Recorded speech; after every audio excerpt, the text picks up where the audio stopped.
Right before our wedding, my fiancée got involved with her new assistant. The woman I had been with for 10 years suddenly seemed to only see him. Our relationship had started intensely, but it just faded away quietly. I used to always pick fights, trying to get a reaction, to see if Chloe still cared about me. But not this time. I took scissors to the wedding suit and told everyone the wedding was off. I decided to just let them be, and even sent them a little something to remember me by. After I got into the car accident, someone who saw it helped me get to the hospital. While the nurse was cleaning my cuts, a photo message showed up on my phone. The picture was also taken in a hospital room. But the person in that photo wasn't alone and forgotten like me. They had company. I recognized the profile, even though it was blurry. I saw those familiar, pretty eyes looking at him with so much worry and care. A text came right after. When she cares about someone, even a small scratch makes her panic. You should let her go. Don't waste your time and have nothing to show for it. The message was gone a second later. I just looked at my phone, frowning. Chloe had let Leo get so bold that he was rubbing my nose in it. Noticing the look on my face, the nurse tried to be extra gentle. "You're really very fortunate, all things considered," she said, trying to make me feel better. "The car is completely wrecked, but you only have some minor injuries. An accident this bad. Did you call any of your family?" I just smiled, but it wasn't a happy one. Family? After the accident, Chloe left me there and took her assistant to the emergency room. Before she drove off, she ignored my call for help and warned me not to cause a problem, saying it would look bad for both our families' businesses. Even my own parents, when they heard what happened, just tried to talk me down. If Chloe doesn't want to make it a big deal, it means she still wants to go through with the wedding. Don't be stupid and ruin the company for everyone.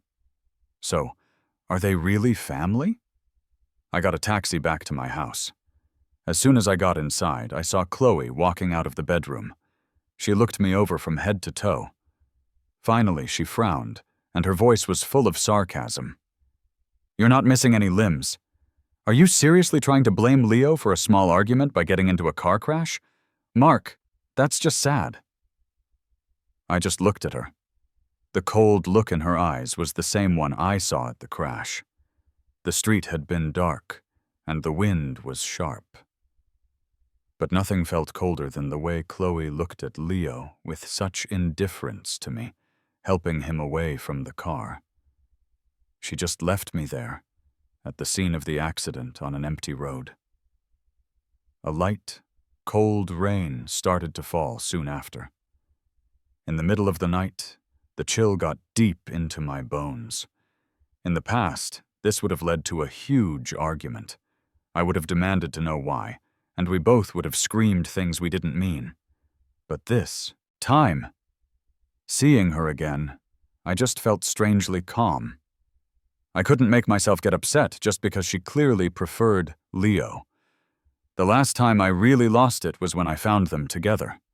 They were supposed to be on a work trip, but I found them drunk and passed out in the same hotel bed. That day, I'd been taken to the hospital because I collapsed with a bad stomach virus. I called Chloe right before they took me in for a procedure, but Leo answered the phone. I could hear them both slurring their words, and in the background, I could hear a man's quiet, strained breathing. By the time I dragged myself from my own hospital bed to that hotel, it was the next morning. When I found them, Chloe wasn't even embarrassed. Instead, she yelled at me for making a scene and embarrassing her. "I know whether I slept with him or not. Leo was just tired from looking after me all night. How is he supposed to face people at work after you did this?" The man's low groans, the woman's heavy breathing. It was all still clear in my head. And now she was flipping it around to blame me. She always had an excuse, like all my anger was just me being dramatic. It wasn't until the car crash, watching her walk away with him, that I think something in me just gave up. The whole reason to argue is to try and fix things between two people. But between us, there was nothing left to fix. Chloe, about our wedding. Before I could finish, her phone started ringing.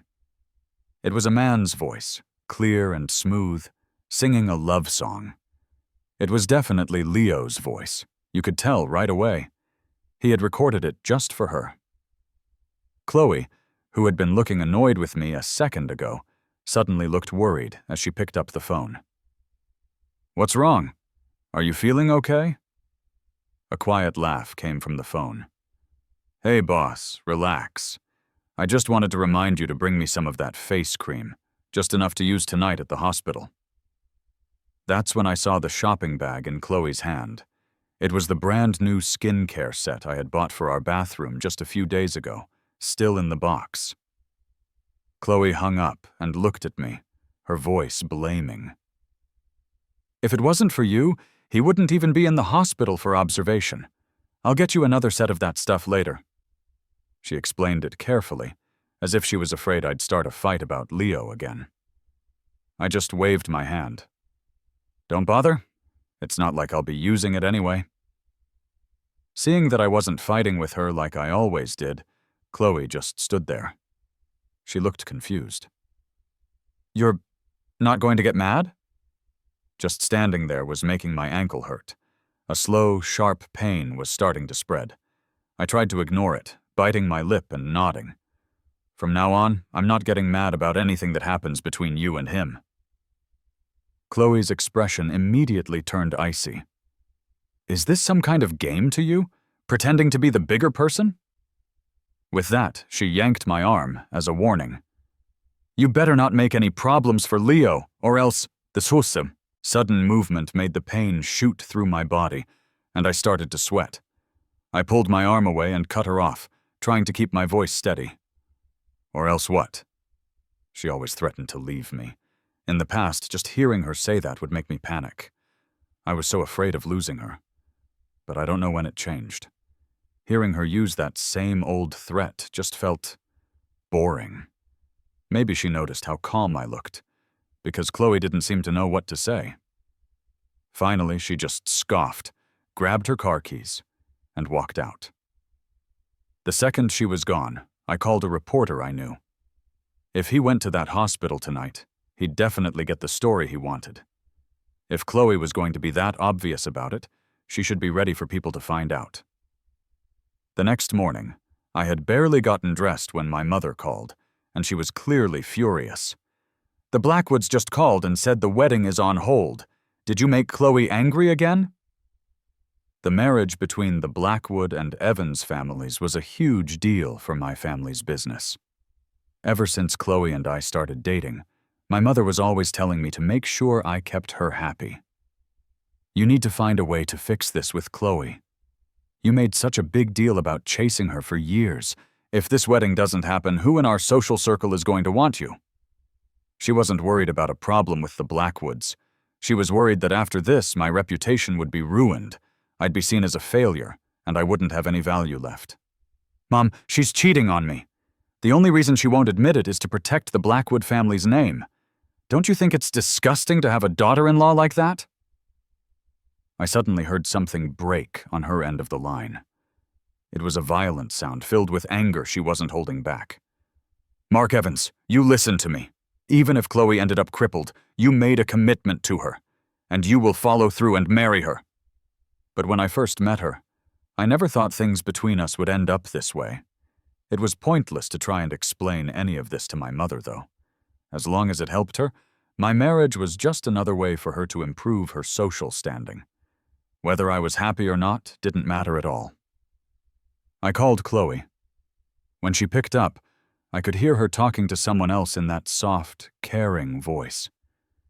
"Stop it. Let me answer this." After that, she was quiet for a long time, probably waiting for me to start yelling at her.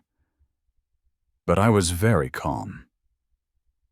"Chloe, are you planning on coming home in the next few days?" She laughed, but it was a cold sound. "If you want me to come home, just ask. You don't need to play these games.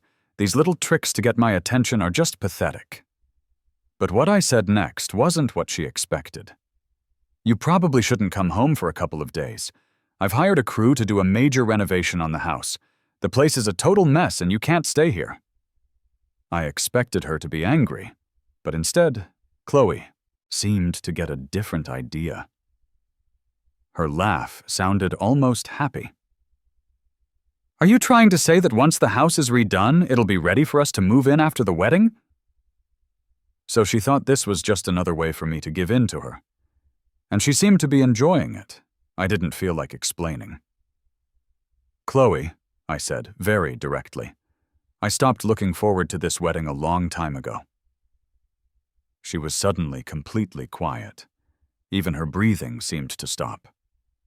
Then, from her side of the phone, I heard Leo's voice, pretending to be hurt. "Ow, you're hurting me." The next second, she hung up.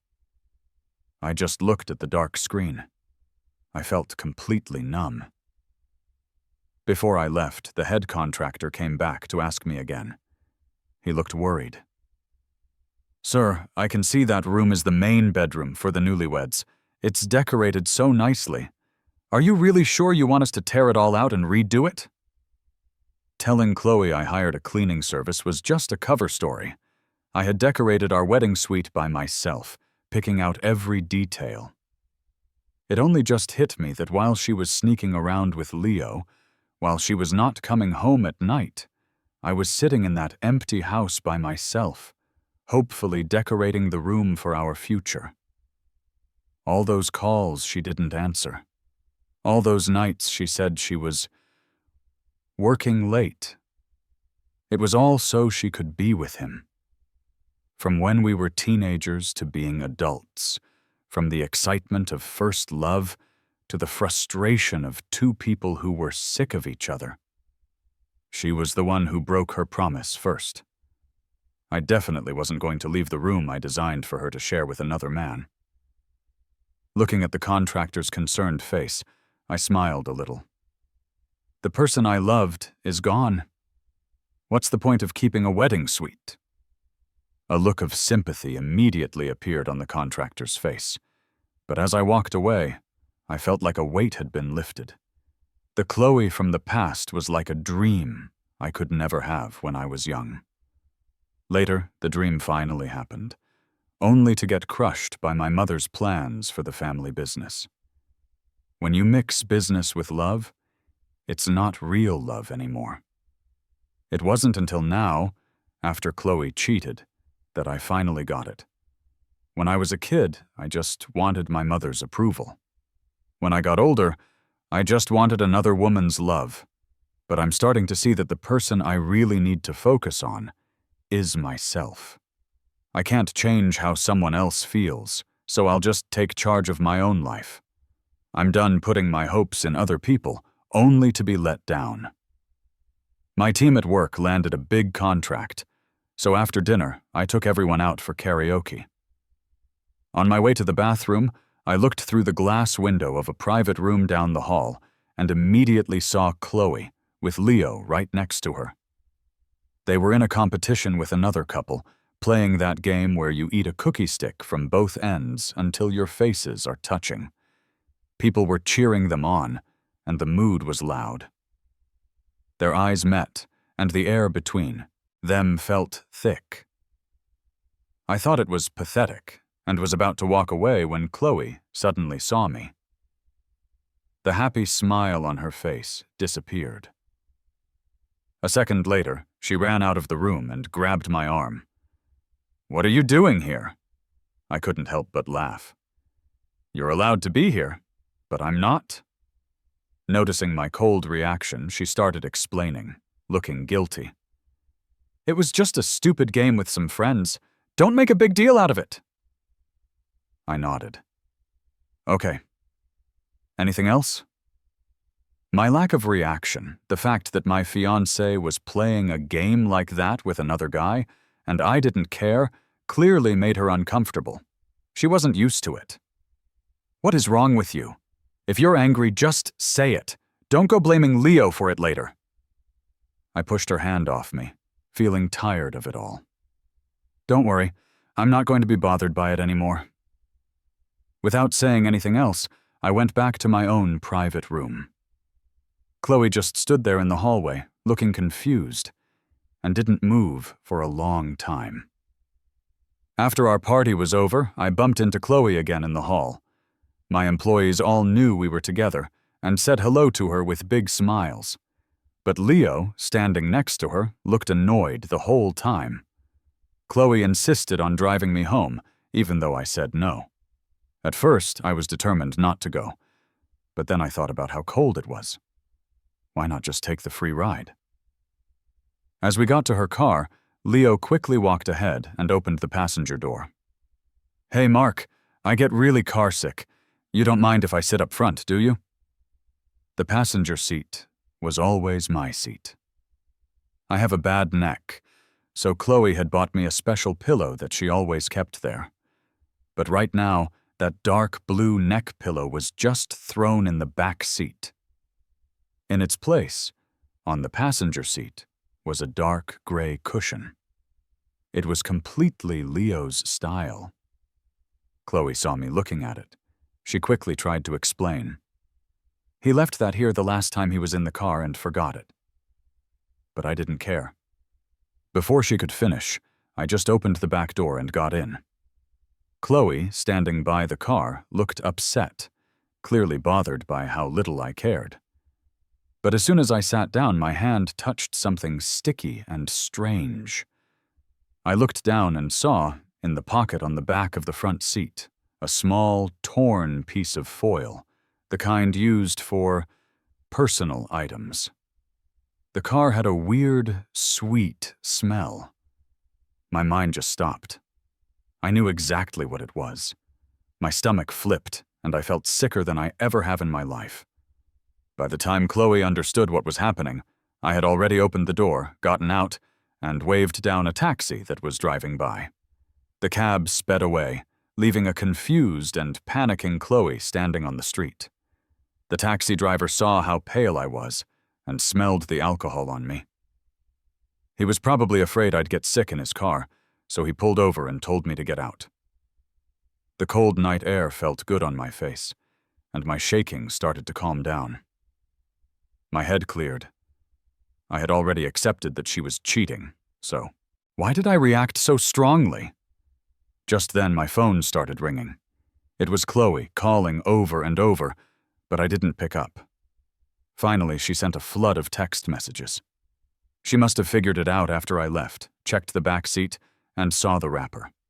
She was desperate, begging me to answer so she could explain. In her texts, she denied everything, claiming a friend had borrowed her car a few days ago. I just sent one reply. I know. Who she did it with, or who she lent her car to, it didn't matter to me anymore. Chloe didn't come home that night. The next day, I got a call from the custom suit shop. They said the tuxedo I had ordered was ready, and I could come in for the final fitting. The streets were quiet that evening, feeling a little empty. The suit was a design Chloe had helped me with years ago. It might have been a little old-fashioned, but it was important to me because it came from a time when we were happy. They couldn't get in touch with Chloe, so they called me instead. When the shop owner saw me walk in, he immediately looked uncomfortable and nervous. His eyes kept glancing toward the fitting room. A second later, I understood why. That tuxedo, the one I had been so excited about, was being worn by another man. And my fiancée was standing right next to him. Her expression was a mix of gentle admiration and deep, complicated affection. It was a look I had seen in Chloe's eyes before. Only back then, she was looking at me. Leo's eyes met mine over Chloe's shoulder. Instantly, like he'd seen a ghost, he jumped off the little platform and hid behind Chloe, looking terrified. "Mark, don't misunderstand. I just thought the suit looked good. I didn't know it was yours until I put it on." I couldn't stop myself from laughing out loud. The two of them, just out shopping, happened to come into this specific custom shop, and Leo just happened to like my exact suit, and by sheer luck, the owner called me at that exact moment to come try it on. It was all just too convenient. So convenient that it felt like someone had planned it. What was this all about? Did Chloe want to see me have a breakdown, to watch me lose my cool and get into a fight with Leo over a suit? If you don't love someone, to just let them go. Hearing me laugh, Chloe's back went stiff. When she turned to face me, her eyes were trying hard to look calm. Don't be dramatic. All tuxedos basically look the same. I didn't realize it was our design until after he was wearing it. He's young. It's normal for him to want to try on a nice suit. As she talked, she was quietly watching my face, trying to see if I was angry underneath my calm expression. She knew how much I loved that design when I first saw her drawings for it. I loved it so much I used to sneak into the study late at night just to look at the sketches. When Chloe found me, she was happy too. The moonlight was coming into the dark room, and we just held each other. I was so happy I almost cried, and she gently kissed my face. She said she would make me the happiest groom in the world. But now she had just given that same suit to another man to wear. In that moment, I just felt so exhausted. Even finding the energy to talk to her seemed like too much effort. Seeing that I wasn't reacting, Chloe started to look visibly nervous. I looked at Leo's self-satisfied expression and smiled a little. I'm glad you like it, as long as you feel comfortable in it. My willingness to just walk away seemed to make Chloe panic. She grabbed my arm as I started to turn, her eyes wide with confusion and worry. Her voice was even a little shaky. Mark, why aren't you mad? I actually thought about it for a second, and then it hit me. Maybe it's because I just don't care anymore. Because the love was gone, I didn't want to care about anything that had to do with her. Love had started so suddenly, but it just disappeared without a trace. Surprisingly, Chloe left Leo standing right there in the tuxedo. He looked flustered and helpless, and the shop staff were looking at him with disdain. He looked like a fool, a lot like I used to. Inside the quiet car, Chloe's tense expression showed she was on edge. When I didn't say anything, she, for the first time, started to explain. I just didn't want the car accident to get blown up in the media. I was just trying to keep him calm. So she still didn't believe me when I said it was Leo who suddenly drove out and hit my car. When I didn't say anything, she got more anxious. I know you're still upset about the hotel thing. I promise you that night Leo was just looking after me because I was drunk. Nothing else happened. Honestly, I didn't care anymore. Even if something had happened, it would have made sense. Chloe openly let Leo provoke me, showing him obvious favoritism. She just wasn't willing to admit to herself that her feelings had changed. But she couldn't stand me being so quiet. She suddenly slammed her hand on the car horn, and the loud, sharp blast made me jump. When I turned to look at her, her eyes were red, like a cornered, desperate animal. Why aren't you yelling at me? Mark, why aren't you demanding to know what happened? What was there to ask? Every time Chloe had a different excuse. She was always so composed, like she was just watching me have a pathetic, hysterical meltdown. In the end, after she had pushed me to my breaking point, she would just casually say, Mark, don't make a big deal out of it. How could loving someone so much be nothing? I looked right at her, my heart so quiet that I started to wonder why Chloe looked so upset. Ask you what? You have a different excuse every single time. I'm tired. I don't have the energy to care who you love anymore. Chloe, who had been looking at me with a little bit of hope, just seemed to collapse. She suddenly grabbed me and held on tight, not even daring to look at me. Her voice was like a trapped, helpless animal's, shaking a little. This isn't how it's supposed to be. Mark, you love me more than anyone. Your mom did everything she could to make sure you married me. Your whole family can't wait to use you to get what they want. But why do you look so calm? So calm that I can't feel any love or caring from you at all." I knew that Chloe's coldness toward me was partly because of my mother's endless greed. Love that gets mixed up with business isn't pure. But two people who really love each other won't be broken up by things like that. You don't get hurt because the love is gone. You get hurt because there wasn't enough love to begin with. After a long time, I said quietly, "Chloe, you've felt it before. You felt my strongest, most real love, because you truly knew what it was like to be loved.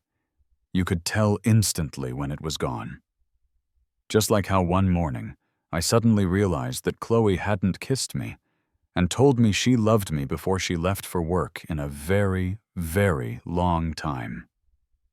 And I didn't leave a light on for her, waiting up for her anymore." Our talk was interrupted by Leo knocking on the car window. In the cold winter air, Leo wasn't even wearing his jacket. He was just holding it. His thin body looked frail, making him look weak and sick.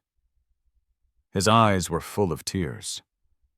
"Boss, it's all my fault. I caused this misunderstanding between you and Mark." The Leo standing there now was a completely different person from the one who taunted me on the phone. I just coldly watched him put on this show. After speaking, he turned to me, his eyes full of fake tears. "Mark, if yelling at me makes you feel better, you can yell at me, hit me, whatever you want." Smack. I didn't wait. I slapped him right across the face. His pale, handsome face immediately turned red and started to swell. Chloe pushed me away like she was crazy. "Mark, are you nuts? Why did you hit him?" I just stood there quietly. A sharp, clear pain shot up from my ankle, and in that moment, I knew what I had to do.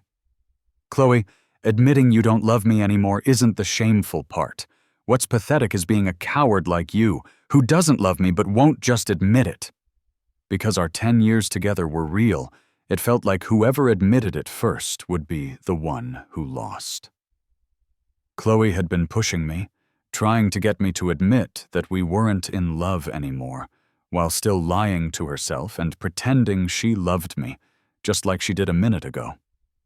Her face was dark, and she looked like she wanted to argue. But what I said next made her face turn whiter than I'd ever seen it. "Chloe, lucky for me, I don't love you anymore either." The next morning, I was packing my things. A local delivery person dropped off the tuxedo from the shop, along with a note. "The suit has been cleaned. The wedding will happen as planned. But something that's been spoiled is just disgusting, even if you try to hold on to it. Besides, I didn't go there last night to get the suit. I went to get back a piece of my past, to stop them from ruining it. That clean white tuxedo represented the best love I ever had. Those memories were part of my youth, an important part of my life. But Chloe ruined all of it. I got a pair of scissors and personally cut the tuxedo into pieces.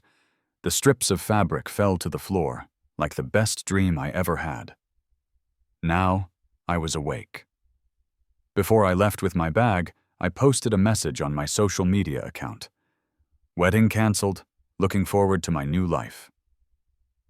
Watching all the notifications start popping up, I calmly shut off my phone. But thinking about the big surprise I was going to give Chloe in a few days made me feel a little bit excited. As the car turned onto her street, it passed someone pulling a suitcase. Sitting in the car, Chloe felt her heart sink. A strong, bad feeling started to grow inside her, a feeling that something important was about to be gone forever, and she was helpless to stop it. What she remembered was Mark's calm, empty look. Because she had seen his most intense love, she could tell right away that something was wrong. She was scared. She was worried. That's why last night when she watched Mark walk away, she didn't even have the courage to run after him and ask what was wrong.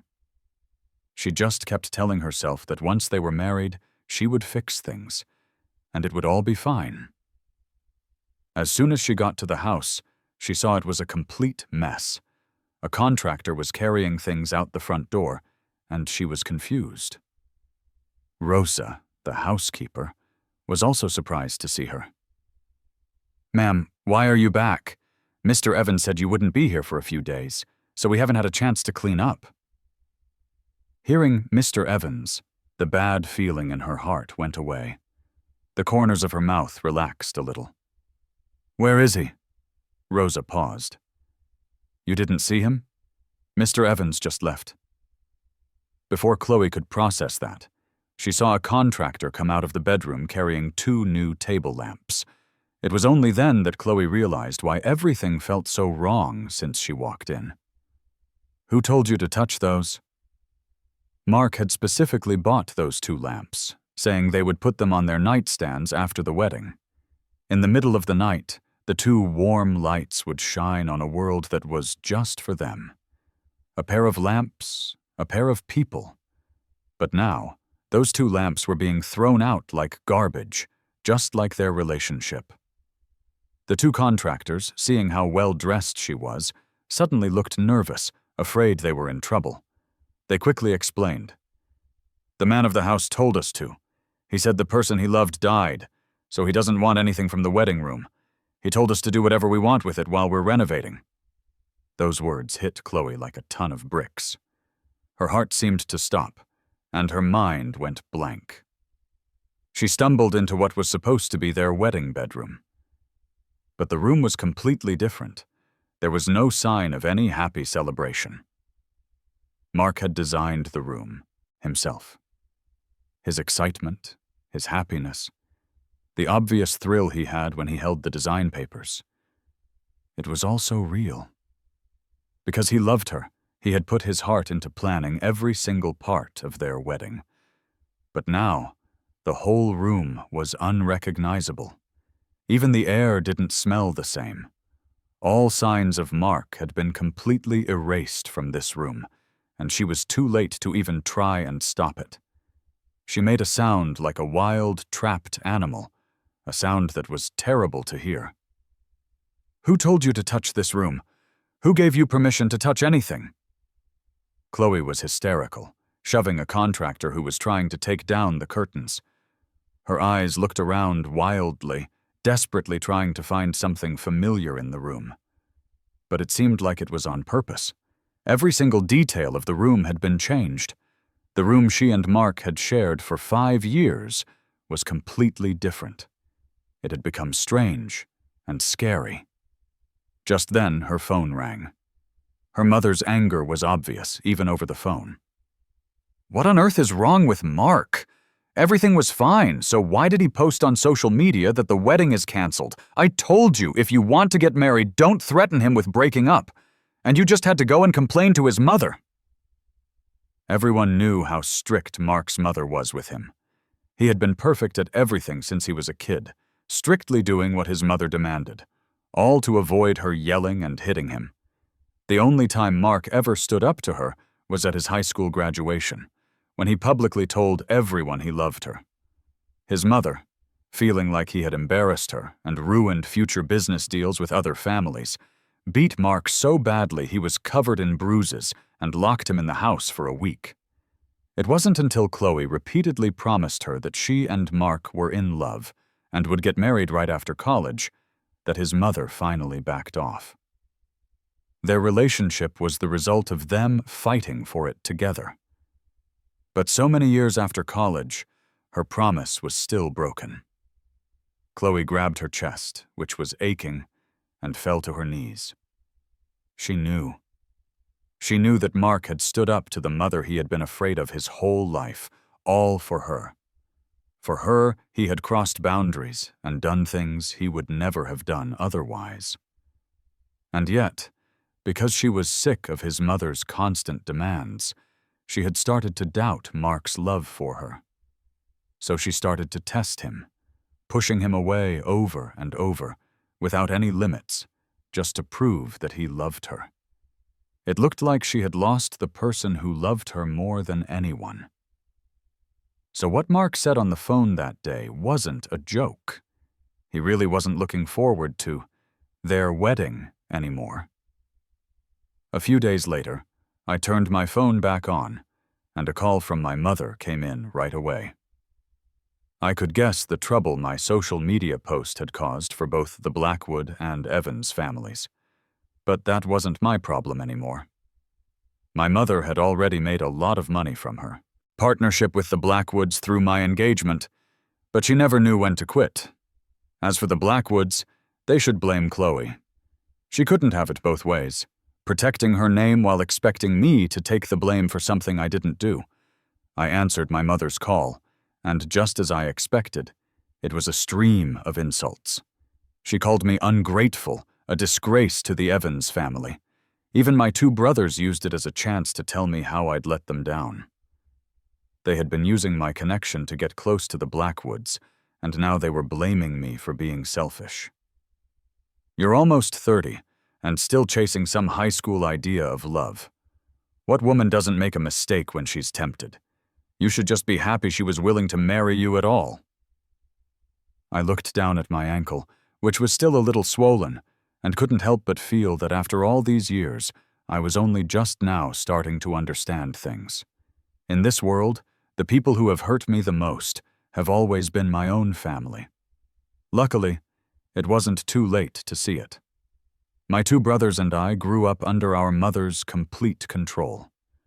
We survived in a house where we were always competing, and the coldness of our family life had forced me to build up a wall around myself long ago. You two have plenty of women on the side. When your own business is at risk, it's not surprising you'd stick up for your own kind. Finally, I gave them some friendly advice. You'd better not count on this marriage deal happening. Pull out of any projects you have with the Blackwoods now. Cut your losses. After hanging up, I immediately called my best friend, Sam, who's a big deal on social media. The dashcam footage from the car accident has been edited together.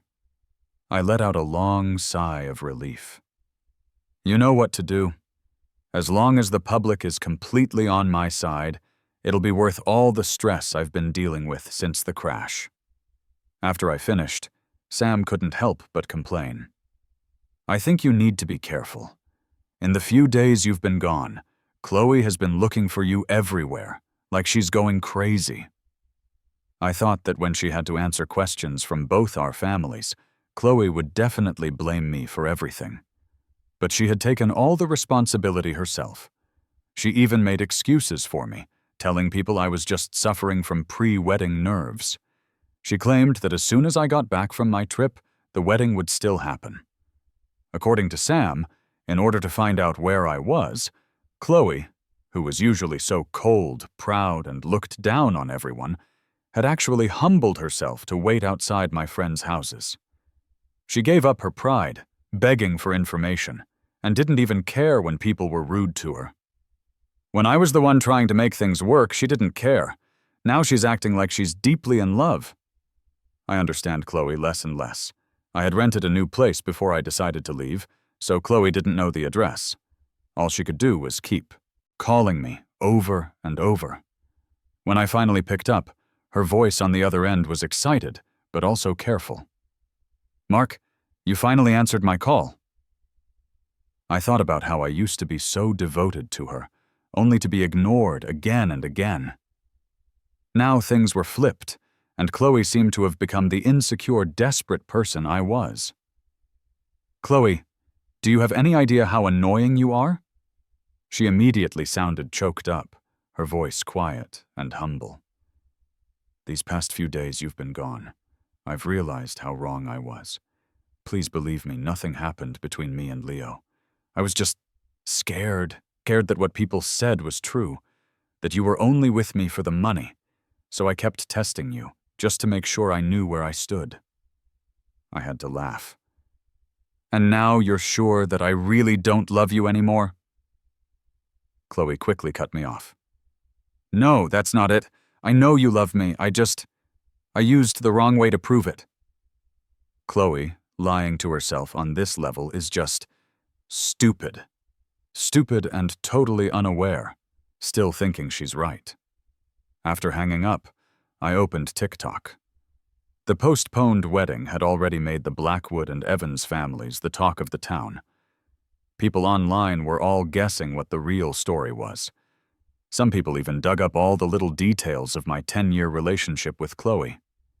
From high school sweethearts to almost getting married, our long love story was, of course, perfect for media gossip. And now, I was feeding the fire, making the topic trend even higher. The video Sam mentioned was footage I had paid a lot of money for, from other cars that were at the scene of the accident. My car had a dash cam too, but seeing it from a third-person view was the most powerful. Leo always thought that spot was remote enough that there were no cameras, but he didn't know that the only way to keep a secret is to not do it. In the video, he suddenly pulls out from a side street, doesn't even turn, and drives straight into my driver's side door. He must have cared about his own life, because he hit the brakes right before he hit me. But that video was enough to cause a huge reaction online. Right after that, a reporter released videos of Chloe and Leo going into and out of a hotel and a hospital together. And then, there was footage of me dragging my injured self in and out of the hospital, completely alone. It confirmed everything people were guessing. I instantly went from being a reckless rich guy to a sympathetic man who was abandoned by his girlfriend and ignored by his family. At the exact same time, my company's new brand was officially launched online. For a while, the internet was full of news about it. This was way more effective than any advertising campaign I could have paid for. The next time I saw Chloe was about 2 weeks later. After being questioned by the police, Leo was also dealing with a lawsuit from me. In a last-ditch effort to get Chloe to help him, he tried to emotionally blackmail her using Max, the child he had with his ex-girlfriend, Jenna. In a fit of anger, Chloe took him to court, too. This social circle has always been complicated, but everyone usually keeps their private lives quiet. Everyone except Chloe. The former Ice Queen, the famously elegant and untouchable woman of her group, had become a total joke, but she didn't seem to mind. After trying every way she could, she finally found my new address. It was raining that night. Under the dim, yellow streetlights, Chloe looked soaking wet and miserable, and for a second, I saw a reflection of how I must have looked when she left me. When she spoke, her voice was extremely hoarse. "Mark, I know I was wrong. I was really drunk that night. I swear, I didn't touch Leo. You can punish me any way you want. Just don't ignore me." I stood in the doorway, blocking her, afraid she would try to push her way inside. I didn't want my new apartment to be stained by anything related to Chloe. It's a good thing we didn't get married. Otherwise, with you dragging me down like this, I'd never be able to date anyone. I was saying it on purpose to make her angry, thinking she would lose her temper. But instead, Chloe just grabbed my hand, looking terrified and desperate. "I know you're mad at me. I've already sent Leo to prison. If that's not enough to make you feel better, you can punish me however you want. Mark, the house without you, it isn't a home. It's like a cold jail. I finally understand how lonely you felt on all those nights I didn't come home." With that, she started to cry. The person who was always so put together and calm was now quietly sobbing like a lost, hopeless child. I pulled my hand away and looked at her with disgust. "Chloe, do you know what the first thing I thought was when I saw you and Leo in that bed together?" Chloe seemed to know what I was about to say, and her whole body started to tremble. As I spoke, her already worn-out face got paler and paler. So dirty. You're so dirty, Chloe. I could never forget that picture for the rest of my life. It didn't matter if anything happened between them or not.